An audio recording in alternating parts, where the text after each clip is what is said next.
Hello students, कैसे हैं आप सब। आई होप कि आप लोग बहुत अच्छे होंगे। आज की क्लास में हम सीखेंगे शुक्राणु जनन की प्रक्रिया के बारे में। आखिर किस प्रकार किसी मेल के अंदर कैसे शुक्राणु का निर्माण होता है। तो चलिए बहुत ही अलग अंदाज में हम लोग इसे समझते हैं। स्पर्मेटोजेनेसिस, शुक्राणु जनन को इंग्लिश में कहते हैं स्पर्मेटोजेनेसिस। वह प्रक्रिया है जिसमें नर के वृषण के अंदर स्थित बहुत ही महीन कुंडलित नलिकाएं होती हैं। देखिए, जो वृषण होता है उसके अंदर इनसेमिनिफेरस ट्यूबल होती हैं, यानी कुछ नलिकाएं होती हैं जिनके अंदर शुक्राणु बनने की प्रक्रिया स्टार्ट होती है, जहाँ मुख्य रूप से शुक्राणु का निर्माण होता है।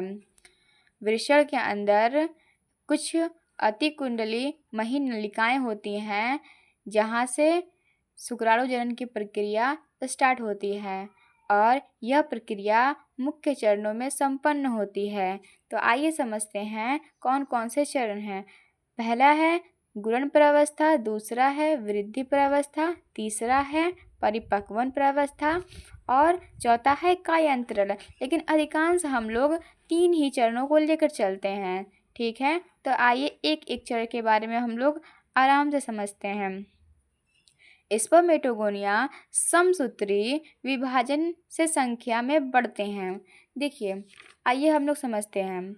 ये वृषण के अंदर की कुछ नलिकाएं हैं और प्रत्येक नलिकाएं मतलब कि सारे हमारे पूरा शरीर ही कोशिकाओं से मिलकर बना हुआ है, तो नलिकाएं भी कोशिकाओं से मिलकर बनी होंगी। तो ये नलिकाएं हैं और उनके अंदर की जो कोशिकाएं हैं वो उन्हें हम लोग बोलते हैं जनिक एपिथेलियम या जनिक उपकला। ठीक है, इनकी कोशिकाएं आगे चल के अपने अपने अपने भागों में बट जाती हैं। कहें तो यहाँ से स्टार्टिंग होती है गुणन प्रावस्था की, मतलब कि ये जनिक एपिथेलियम की कोशिकाएं आगे चल के अलग अलग बट जाती हैं और बटने के बाद इनका नाम हो जाता है स्पर्मेटोगोनिया। ये हमारी है पहली चरण गुणन प्रावस्था। ठीक है, स्पर्मेटोगोनिया समसूत्री विभाजन से संख्या में बढ़ते हैं। यहाँ पर विभाजन हुआ है समसूत्री विभाजन के द्वारा। ये कोशिकाएं अलग अलग भागों में बट गई हैं। आइए हम लोग दूसरी प्रावस्था के बारे में समझते हैं, वृद्धि प्रावस्था। कोशिकाएं आकार में बड़ी होकर प्राथमिक स्पर्मेटोसाइड प्राइमरी स्पर्मेटोसाइड बनाती हैं। देखिए, इनमें से कोई एक कोशिका, इन प्रत्येक में से कोई एक कोशिका आगे चलकर अपने आकार में वृद्धि कर लेती है और उनका नाम हो जाता है प्राथमिक शुक्राणु कोशिका, जिन्हें इंग्लिश में कहते हैं प्राइमरी स्पर्मेटोसाइड। ये है वृद्धि प्रावस्था, क्योंकि इन स्पर्मेटोगोनिया की प्रत्येक कोशिकाओं में से कोई एक कोशिका अपने आकार में वृद्धि करके बड़ी हो जाती है और उसका नाम हो जाता है प्राथमिक शुक्राणु कोशिका, प्राइमरी स्पर्मेटोसाइड। ठीक है, और ये सारी कोशिकाएं, ये भी कोशिकाएं हैं, अभी ये भी सब सारी की सारी कोशिकाएं हैं। और जब कोशिकाएं हैं तो इनमें जो गुणसूत्रों की संख्या होगी वो 2n होगी। 2n होने का मतलब है कि इनमें गुणसूत्रों की संख्या पूरी पूरी पाई जाएगी। ठीक है, तो आइए अब हम लोग तीसरे चरण के बारे में समझते हैं। तीसरा है परिपक्वन प्रावस्था। अर्धसूत्री विभाजन से अगुणित स्पर्मेटिड बनते हैं। आइए हम लोग समझते हैं। देखिए, ये कोशिका आगे चल के अर्धसूत्री विभाजन फर्स्ट से गुजरती है।